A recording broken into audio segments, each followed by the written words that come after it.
diagram number 2, I'm talking about what happens in prejudice. If you study how prejudice functions, you will find that prejudice, of course, is a stereotype, wrong attitude based very often on unconscious motives and so on. But it's very interesting to think of the function of reasoning.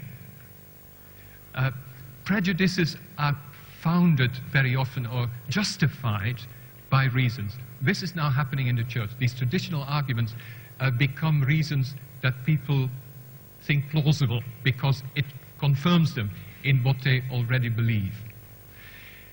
Don't write them off because they are obviously useless arguments. The people we deal with, we have to unnerve also the arguments. I want to tell you a little incident in England. You see, in England, slavery existed even in the 8th century. Yeah, I have to, sorry, speak a little faster. I mean, make the thing shorter. But there is this example that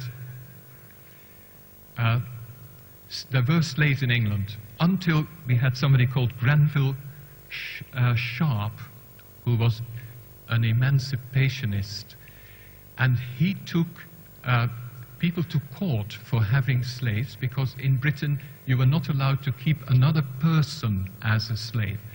But there was the excuse that blacks were not persons. He lost one case after the other till he brought in a lot of scientific experts at the time. This was in 1772. And he proved in one case that a black man was a person. Then the law changed. And since that time, every person, every black person also, who put a step on the soil of England has been a free person. So we owe a lot to that man. But he dealt with this stupid prejudice by tackling the actual point where they were talking about. Now, the same kind of problem you find when you turn to diagram number 3, from a social point of view, and that is that when societies feel under threat, they build up a wall and they protect themselves, again, by official ideologies.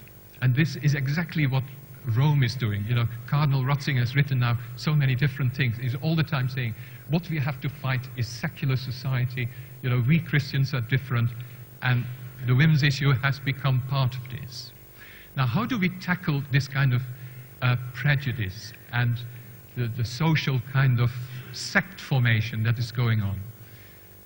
One thing that we cannot afford to overlook is to tackle the prejudice, as I was saying. Now, on diagram number 4, I'm suggesting these programs that I call education for change. And what I'm telling you is basically that we have to learn to speak different languages. We have to speak the language of the traditionalists, as well as the language of the reform ministries. Because we love the other people we speak to. You know, nowadays we speak about dialogue and so on. There is a lot of dialogue necessary in that particular field. To have the patience, for God's sake, again, somebody saying this stupid thing. You know, my book, new book, was reviewed in England just a few days ago by somebody who hasn't even bothered to read the book. But because I mentioned women deacons, he asked the local priest what he thought of it. And the priest said, women deacons? Nonsense. That was a term for the wives of deacons. So he got something totally mixed up. We have sometimes that women bishops, you know, the episcopissa and so on, was a term for women bishops. But for women deacons, never, never, never, never. But the whole thing was dismissed, and this was in the Catholic times in England, just dismissed through that pure ignorance. Now, then we have to go into the business of demolishing that kind of argument by showing that actually we had women deacons.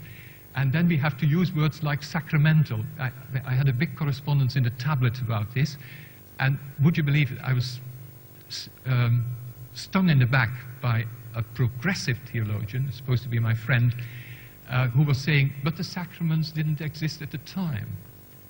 Of course, sacraments in that form didn't exist at the time. Not the term sacrament wasn't used, but we all believe that this sacrament came from the apostles, and therefore it is what we call sacramental now, this kind of thing. But please, please, be prepared to speak from a traditionalist agenda with people who need that kind of language, to have the patience to tackle those stupid arguments, as well as be prepared and, of course, open yourself to the new ways of thinking that is the Reformed Ministry's kind of language. I'm a bit confused now. I'm well over time, am I?